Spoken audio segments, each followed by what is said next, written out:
İşte kutsal kitabımız Kur'an-ı Kerim'e yapılan saldırıyı kınamak ve lanetlenmek üzere toplanmış bulunmaktayız. Bismillahirrahmanirrahim.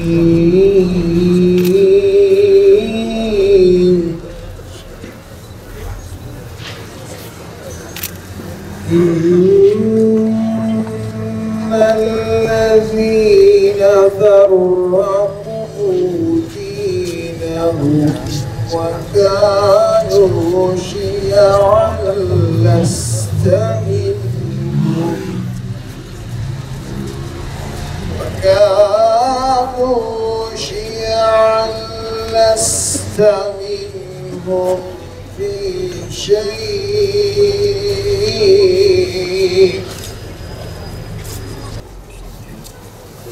قل إن صلاتي ونسكي ومحياي ومماتي لله رب العالمين لا شريك له وبذلك أمرت وأنا أول المسلمين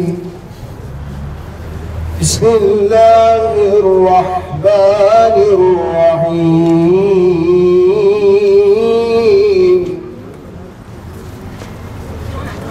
يا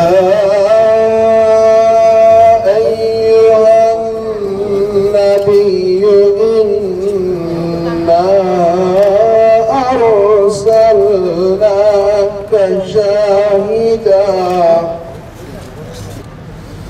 ولا تطع الكافرين والمنافقين ودع أذاهم وتوكل على الله وكفى بالله وكيلا Sadakallahul azimul Fatiha. İnsanlığın saadet ve selameti için insanlara hitap etmektedir. İslam düşmanlığı yapan şer odakları insanlığın huzurunu, bir arada yaşama kültürünü hedef almaktadır. Kur'an insanlara iletilen canlı bir hitaptır. Kur'an düşünenlere, aklını kullanabilenlere ithaf edilmiş bir kitaptır.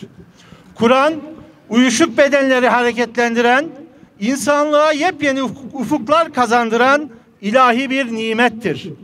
Kur'an uğruna en değerli şeylerin feda edileceği, hatta yolunda ölünebileceği ilahi mesajlar menzumesidir.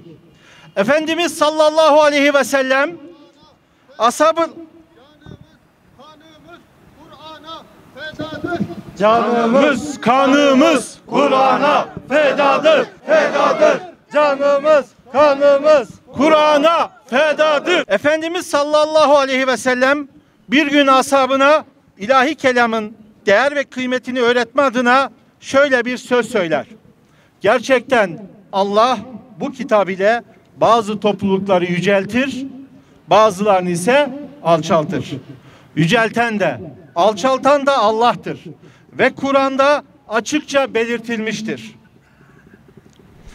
Türkiye'nin Stockholm Büyükelçiliği önünde gerçekleştirilen hadsizliği, bu hadsizliği gerçekleştiren alçakları ve buna izin verenleri kınıyoruz. Kur'an'a uzanan eller kırılsın. Kur'an'a uzanan eller kırılsın. Kur'an'a uzanan eller kırılsın. Allahu Ekber! Allahu Ekber! Allahu Ekber! Batı dünyası, İslami fobi gibi karanlık projelerle, cahiliyet zihniyetiyle, umarsız tutumlarıyla İslam'ı ve insanlığın huzurunu hedef almaktadır. Cenab-ı Allah bu İslam düşmanlarını tarif ederek Ali İmran suresinde şöyle buyuruyor. Size bir iyilik dokunursa bu onları üzer. Başınıza bir kötülük gelse ona sevinirler. Eğer siz sabırlı olur, Allah'a karşı gelmekten sakınır, takva ve sorumluluk bilinciyle davranır iseniz onların hileleri, tuzakları, entrikaları size hiçbir zarar vermez. Çünkü Allah onların işlediklerini kuşatmıştır.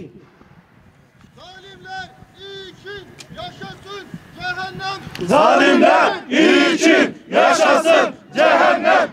Zalimler iyi için yaşasın cehennem. Zalimler iyi için yaşasın cehennem. Allahu Ekber. Allahu Ekber. Allahu Ekber. Kıymetli basın mensupları, bilinmelidir ki tek din İslam'dır ve uygulanması gereken tek sistem İslam'ın ölçüleridir. Buradan haykırıyoruz. Allah'ın nurunu söndüremezler. Zalimler İyi için yaşasın cehennem. Zalimler iyi için yaşasın cehennem. Zalimler iyi için yaşasın cehennem. Zalimler iyi için yaşasın cehennem. bizler Müslüman olarak mazluma, mağdura, yoksula, zorda ve darda olana İslam'ın adaleti ve hoşgörüsü doğrultusunda kucak açtığımız gibi insanların huzuru için bir nizam ortaya koyan, İslam'a uzanan elleri kırmasını da biliriz. Küffara karşı izzet ve vakur duruş Müslümanların vasfıdır. Muhammed'in ordusu zalimlerin korkusu. Muhammed'in ordusu zalimlerin korkusu. Muhammed'in ordusu zalimlerin korkusu. Muhammed'in ordusu zalimlerin korkusu. Allahu Ekber. Allahu Ekber. Allahu Ekber. Şırnak'ta faaliyet gösteren sivil toplum kuruluşları olarak tüm Müslüman kardeşlerimizi, Müslüman liderleri, sivil toplum kuruluşlarını bu izzetli ve vakur duruşa davet ediyoruz.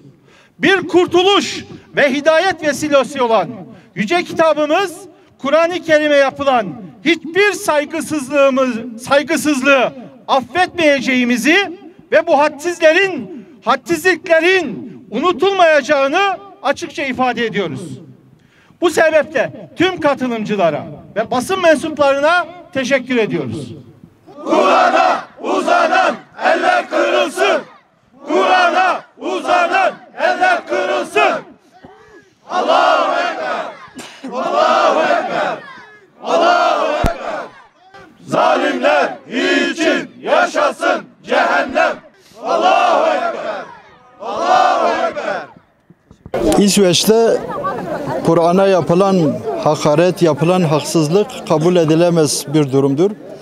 Biz Müslüman olarak her zaman kimden olursa olsun, hangi devletten, hangi dilden, hangi ırktan olursa olsun her zaman ve her yerde canımızla, malımızla bunu önlemeye çalışacağız ve bunu her zaman devam edeceğiz inşallah.